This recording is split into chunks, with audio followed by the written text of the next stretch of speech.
having our second match. Looks like it's going to be Andy Sauro versus Cakestina. Oh, we're gonna have Dan join us on stream. Welcome, Dan. How are you doing? Hold on. I can't hear you quite yet. Yeah. Spencer, we don't have audio yet.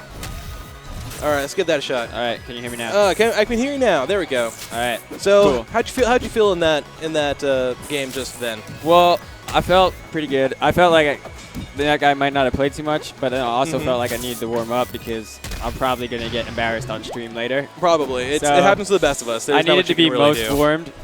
All right, so my Orcane is weird because a lot of times I play him and I'm feeling really good about myself and I just like combo for days. Other times I play Orcane and I just can't do anything. Yeah, that first round seemed to be one of those combo for days, and then it seemed like the second round you actually seem to have the Crag got into your mind a little bit.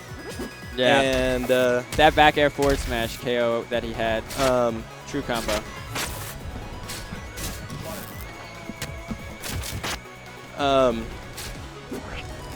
So this set, I don't know either of these players, so this should be an interesting.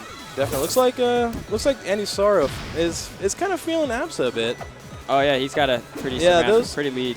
That down air combo was pretty crazy.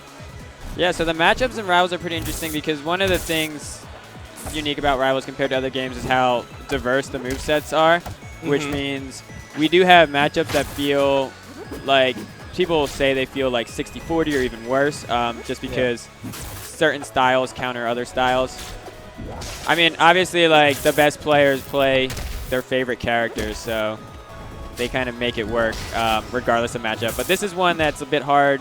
A lot of people say it's hard for Zetterburn in the sense that, one, Absa has a lot of zoning tools, but two, she can get you off stage pretty easily. It's not that hard for her to get off stage, and if you're off stage as Zetterburn, then you're likely dead in Rivals.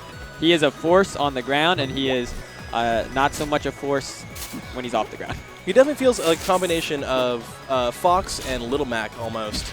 Yeah, so he's a bit like Little Mac. Maple is too in this, but the sense when she has her mark, obviously she's a bit more options. But yeah, both of them like even though Maple has more options to get back on stage, so it's just not like Little Mac. But yeah, especially when you see like some of the top level players playing Maple, like it might seem like her recovery is really bad when she doesn't have a mark, but actually if you mix up your timing on the wall jumps and you use your up air and you use your air dodge well, it's pretty hard to gimp Maple unless you're like Crag and you can drop a rock down the side of the wall to just like peg her. I know I have a lot of trouble with Crags online. That's fair. There are a lot of Crags online. Yeah.